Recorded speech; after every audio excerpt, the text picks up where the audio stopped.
how are you finding technicians these days? Right? Is it just younger people looking for career changes? What's it look like? I think some people that are looking for a career change, but I think a lot of the people we brought on recently, some just walked through the door. Others, maybe they were a delivery driver. Yeah. Well, and then we had another one who was just a friend looking to get into an industry. Yeah.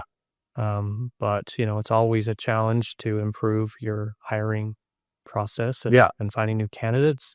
And that's something that we're developing right now. Yeah. Get better at. Yeah. What are some things you've learned along the way? I mean, I know hiring is like that thing. Everyone excels. Hire just because you need a body.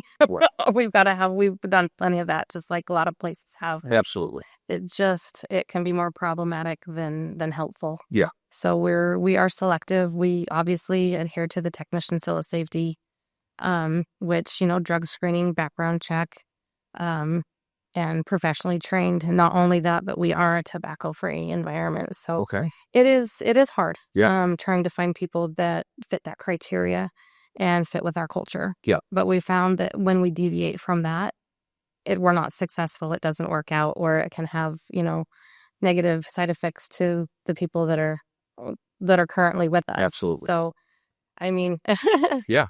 How are there's certain questions you always know to ask to try and reveal people's true character? Started saying these are some of our non-negotiables. We would love to visit with you, come in and fill an application. I like them coming to the office to fill out an application versus doing an online version because the online version, it usually is very, I don't know, it's hard to read.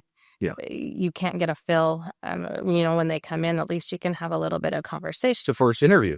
Yeah, right, right. It is, are they willing to fill out an application? Do they fill it out completely? Because that's a good indicator of how they're going to fill out your performance reports. How detail-oriented are they?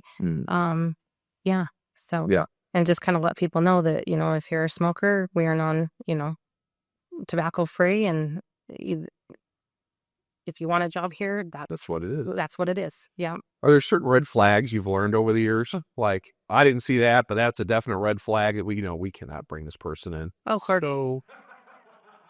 I think we found with technicians, it's finding someone that has no experience. Yeah.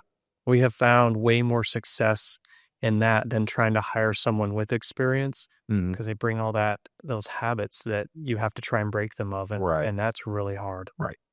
What do you, when you have someone that comes in, no experience, is this just a feeling that you get? I mean, they're filling everything out properly. They look like they're presentable. They communicate.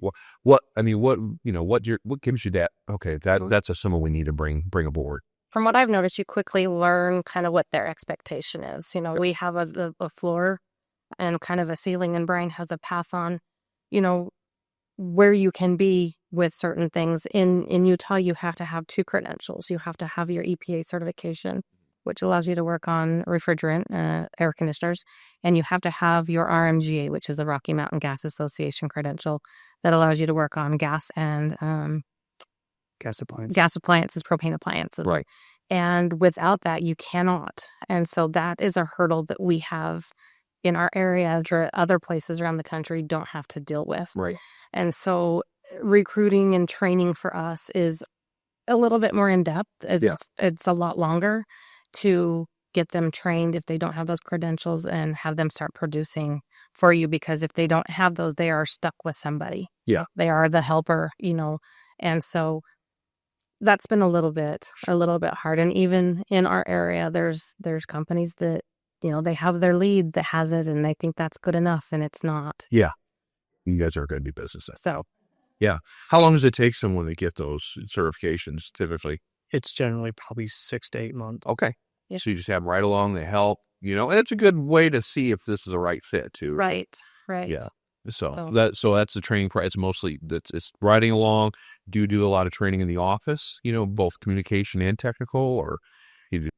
Well, when they're first starting, I have a part of my compensation plan is the amount of tasks that they complete. Okay. And so it's task based. Mm-hmm. I have it all wrote down exactly how it's supposed to be. Okay. And then we do monthly reviews to see where they're at. Okay. And then we give them compensation based on where they are Nice. And then we spiff them for getting those certifications and increase of wage as well. Okay. We've learned over the years that if we just front the money for all of their training, specifically those 2 items, they don't take it seriously. They know they need to get it. Yeah. We are pushing for them to get it because they've got to have it. Yeah. But there's not, it depends on the individual, but you find out those that aren't as motivated. Yeah. So we had to move to the model of these are your requirements to stay with us and remain with us.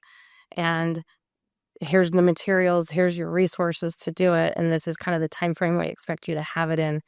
And once they pass that credential, they get a $1 raise, and they also get a bonus, which more than pays for their time that they would have put in to obtain that credential. Right. So it kind of puts it, one, they have to want to do it, and it puts them in the driver's seat to ensure. And if they don't want to do it, then they wasted their own money. Yeah. So to speak. And by implementing, I call it my straightforward compensation plan.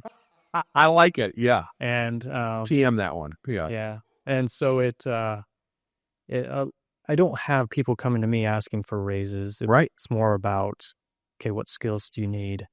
And so it makes it a lot easier. But if they are, then he pulls out the thing to say, okay, where are we at in your process? Right. So it puts it back on them versus, well, I've been here X amount of time, I deserve a raise. Well, of course, we all deserve raises. Right. But where are you at? What can we do?